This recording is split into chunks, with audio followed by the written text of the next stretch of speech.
mereka lebih memilih tidak makan daripada tidak memiliki harga diri. Jadi bukan saya ingin memanas-manasi ya di sini. Itu bukti mengatakan fakta berbicara memang gitu. Betul. Jadi orang Madura itu memang sepertinya diam, tapi sebenarnya dia menunggu terkamannya. Jadi banyak orang menyepelekan. Orang Madura itu mundur selangkah, jangan dikira takut, tapi dia mengambil ancang-ancang untuk maju. Untuk menerkam.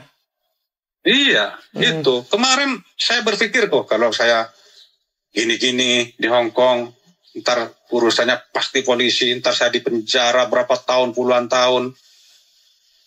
Kan gitu. Okay. Gak ada yang menjenguk aku di penjara. Lebih baik saya pulang dulu. Nanti urusan nanti di Indonesia, kan gitu. Tapi saya salut di mana kamu benar-benar mampu untuk menahan emosi, karena sekali lagi saat emosi menguasai diri kita tidak bisa melangkah kemana-mana. Yang ada adalah dendam, emosi, membenci, dan akhirnya membunuh diri sendiri. Apa sih yang bisa kita lakukan sebagai keturunan Madura? Sifat yang harus kita ubah sedikit. Bukan membunuh orang lain, tapi membunuh ego kita. Ini yang harusnya dipelajarin ya, karena kalau meneruskan ego, siapa sih yang nggak emosi? Bukan orang Jawa, bukan orang Madura, bukan orang Batak, bukan orang Bugis. Semua punya emosi. Cuman saya salut, karena membunuh 10 orang itu sangat mudah. Tapi membunuh satu emosi itu tidak mudah. Jadi saya masih bangga. Saya masih bangga sebagai seorang keturunan Madura. Ada orang Madura yang bisa mengendalikan emosi. Itu saya merasa bangga. Karena selama ini cap yang diberikan Madura adalah emosi.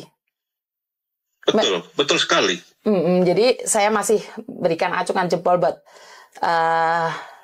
Anda, karena Anda mampu mengendalikan rasa ego. Karena keegoan kita itu lebih tinggi daripada pikiran. Kita masih nggak nalar kan. Sebanyakan orang Madura memang nggak nalar. Tapi karena memang kita berprinsip bahwa lebih baik kita nggak makan daripada kita harus kehilangan harga diri. Betul. Terus saya mau tanya ini sama Mbak Yuninya.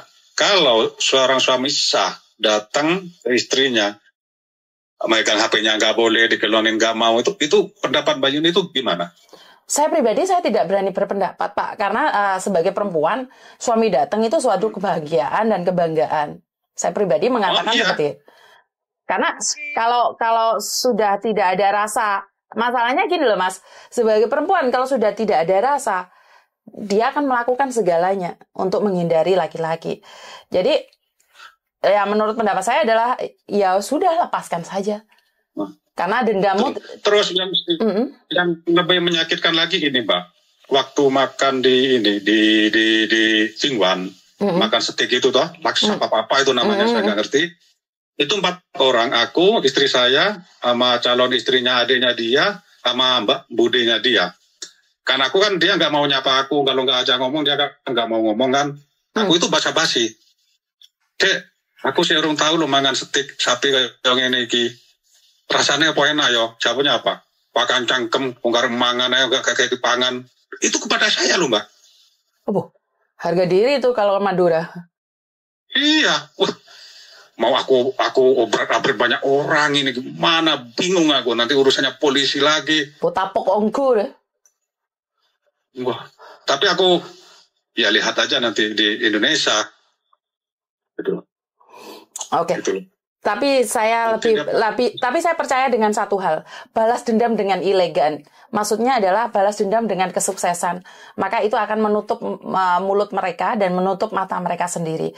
Jadi saya cuma pesen di saat sampean kalau ingin bekerja di Makau, sampean berangkat sendiri, cari kehidupan sendiri dan buktikan bahwa kamu adalah sukses. Saya ingin keturunan dari Madura itu sukses di negeri orang bukan karena egonya, tapi karena kita membantu orang lain. Itu bagi saya adalah sesuatu yang sangat membanggakan bagi saya pribadi jika ada banyak keturunan Madura yang bisa membantu orang lain tanpa harus meminta imbalan. Jadi sampean hari ini tersakitin, suatu saat bantu orang-orang luar sana agar tidak tersakitin.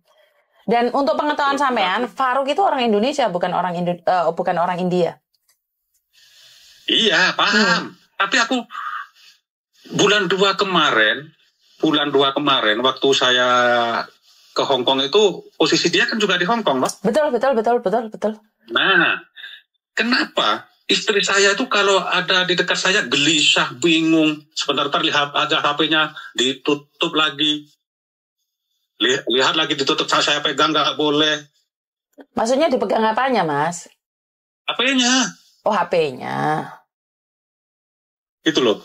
Jangan-jangan gini, apa ya? Kok di samping saya dia gelisah terus gitu loh. Bingung gimana gitu loh. Jangan-jangan ada janji sama si Paro gitu atau gimana. Saya kan nggak tahu gitu loh.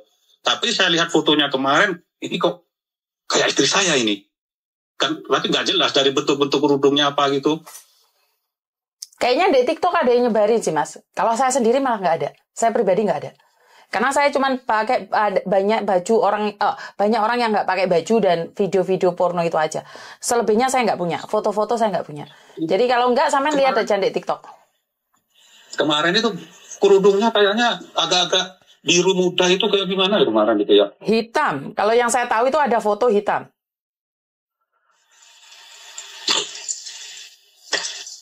Ini.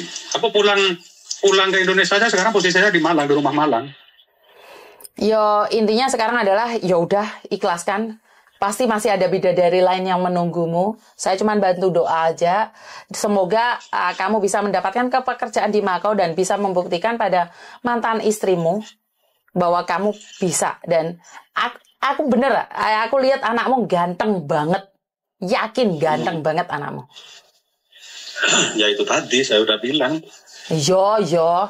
Bibitnya. Iya, percaya. Bibit itu jadi kamu jagung jagung hibrida. Engki kak, engki. Terus. Tang bini aja berdeladi aja ke kancah-kancahnya bunyaw tengah. Mata kering di utang kak. Ya lo tahu. Kebe apa? Ke unit TV kebudin aja. Ada utang 10.000 lebih. Oh. Kilo kebangah. Oh. Padahal kan kok sebulan selama 2 tahun deh. Sebulan aja kok diberi berapa? 500, 600. Oh, kirim. Ke kakak kirim. Iya kirim. Ini 500.000 badan kok. Betulnya kan aromat sampai pernah toh. Engki. Nare kok ya. Oh. Hasilnya susunan sapi peraro kehidupan keluarga lah. Terusnya kebutuhan pokoknya kan nggak lagi kau deh potong pajaran susu di rumah. Oh, kan beda pendapatan kak. Bodoh. Mata kerja saat terus Makau kak. Kebe apa? Dilan kok kan aja kan sahabatnya apa? Beda Tulungagung kok kan lebih di Malang setelah ke Tulungagung dilan. Oh. Jadi kok sempurna apa sabi aja otomatis kan. Kala. Kok kutu alako. Oh, engki. Kan bini kadangnya lo penting pertanaki bisa. Engki Madura kak. Orang Madura mau laki anak torot. Nyari boleh. Engki. Pas yang bini. Halo. Ada udah gimana pola beda apa? Foto-foto kayak makin gue terus toh. Engki kak, engki. Tentang di tolong ya. Engki kak, engki. Engki selangkong. Oke, selangkong. Telepon sampean aja kan terus tahu foto nek lero lah kadang tentang di dulu. Engki kesoon ki kak. Oh di. Ada. Assalamualaikum. Tuan ada sya. Engki. Tua sehat. Assalamualaikum. Salam. Oke.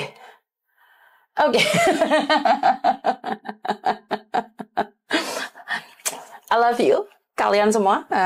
Secara tidak langsung, saya mengungkapkan identitas saya pribadi, di mana saya adalah keturunan Madura Sunda, Madura Sunda, Cina, Jawa. Jadi keluarga saya dari keturunan itu, jadi dari beberapa bahasa saya bisa. Jadi selama ini saya tidak pernah mengungkap identitas saya. Jadi dari berjalannya waktu saya berkomunikasi dengan banyak orang.